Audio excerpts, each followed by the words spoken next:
बिस्मिल्लाहिर्रहमानिर्रहीम। अस्सलाम वालेकुम। Welcome to Aamna's kitchen. आज मैं बना रही हूँ मज़ेदार कढ़ाई गोश्त। कढ़ाई गोश्त बहुत ज़्यादा लोगों को पसंद होता है, लेकिन बनाते हुए हिचकिचाते हैं कि इसमें टाइम बहुत लगता है। तो मैं इसको बहुत आसान तरीके से बना रही हूँ और बहुत सिंपल तरीके से बना रही हूँ, बहुत जल्दी बन जाता है। तो आइए रेसिपी को शुरू करते हैं। इसके लिए मैंने लिया है 1 किलो गोश्त बीफ का और इसकी छोटी बोटी बनवा ली है। बोनलेस गोश्त आपने लेना है। इसको अच्छी तरह से धो लें और इसको स्ट्रेनर में खुश्क कर लें। उसके बाद इसको हमने सबसे पहले गला लेना है। कढ़ाई गोश्त बनाने के लिए हमें गोश्त को बहुत ज़्यादा नहीं गलाना होता, बल्कि इसको हमने हल्का सा गलाना है। इस तरह से ये जल्दी बन जाएगा। अदरवाइज़ दूसरे तरीके की रेसिपी मैंने दी हुई है जिसमें गोश्त को गलाया नहीं जाता, बल्कि फ्राई करते हुए ही गोश्त नरम होता है। ये दूसरे तरीके से बना रही हूँ, ये एक अलग रेसिपी है।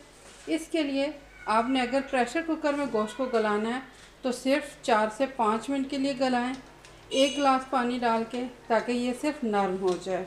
और अगर आपने प्रेशर कुकर में नहीं गलाना तो ये दूसरे तरीके से भी बहुत जल्दी गल जाएगा। इसके लिए 1 गिलास पानी डालें, बिस्मिल्लाह, और थोड़ा सा गरम मसाला, 3 दालचीनी की स्टिक्स हैं, थोड़ी सी काली मिर्चें साबुत और थोड़ा सा ज़ीरा, ये डाल दें इसमें। आपने अभी इसमें नमक नहीं डालना, बल्कि इसको आपने उबलने देना है।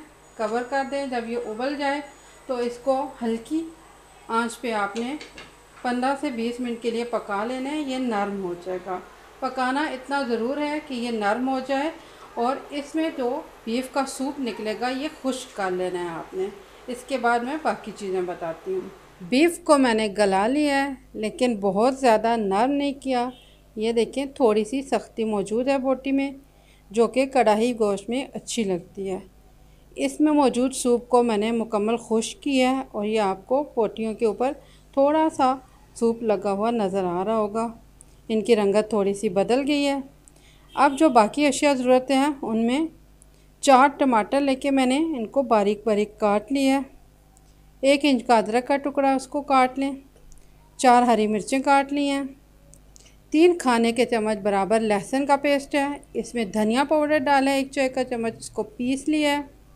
फ्राई करने के लिए 1 तेज़पत्ता लेके तोड़ लें और 1 खाने के चम्मच बराबर ज़ीरा ले लें। स्पाइसेस में मोटी कुटी लाल मिर्च है 1 खाने के चम्मच बराबर, चाय के चम्मच बराबर ब्लैक पेपर यानी स्याह मिर्च का पाउडर, गर्म मसाला पाउडर 1 चाय के चम्मच बराबर, नमक चाय के चम्मच बराबर और आधा चाय के चम्मच बराबर हल्दी पाउडर।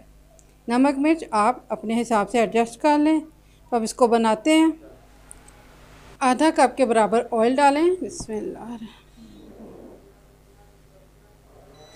ऑयल को गरम करें। इसमें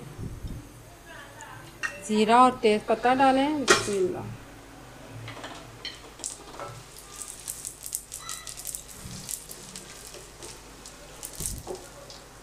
थोड़ी सी सब्ज़ मिर्च डाल दें,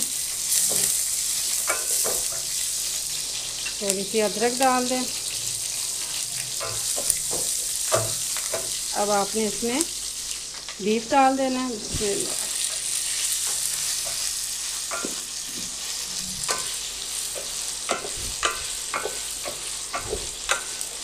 सिर्फ 1 मिनट के लिए आपने इसको फ्राई करना है। 1 मिनट के लिए मैंने बीफ को फ्राई किया। अब लहसुन पेस्ट डालें, बिस्मिल्लाह। 1 मिनट के लिए आपने लहसुन पेस्ट को फ्राई करना है। खुशबू आने लग पड़ी है 1 मिनट में लहसुन पेस्ट फ्राई होने की। बीफ के साथ जब लहसुन फ्राई होता है तो बहुत मज़े की खुशबू आती है। और ये फ्राई हो गया। अब इसमें स्पाइसेस शामिल करें, बिस्मिल्लाह। स्पाइसेस को शामिल करके आपने चंद सेकंड के लिए इसको फ्राई करना है। अब आपने इसमें टमाटर शामिल करने हैं, बिस्मिल्लाह।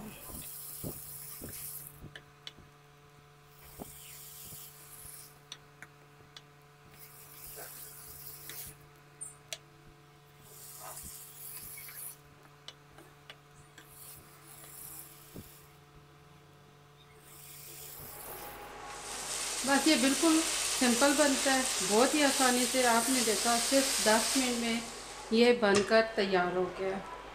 थोड़ा सा इसको और फ्राई करना है हमने, ताकि टमाटर और मसाला इसमें अच्छी तरह से जल्द हो जाए। और बस ये रेडी है।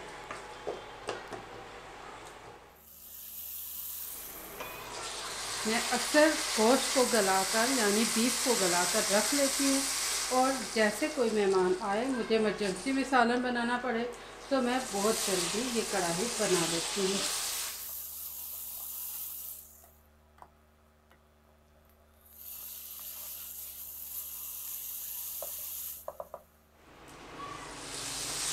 बस आपने इतना फ्राई करना है कि इसमें मौजूद टमाटर का पानी खुश्क हो जाए और टमाटर बिल्कुल इसके अंदर जल्द हो जाए, गल जाए, बिल्कुल एक ग्रेवी की शक्ल बन जाए। अब आप देख रही हैं टमाटर बिल्कुल गल गए हैं, ये अच्छी तरह से भून गया। ऑयल देख लें अलग से निकल आया, तो हमारा बीफ कढ़ाई तैयार हो गया।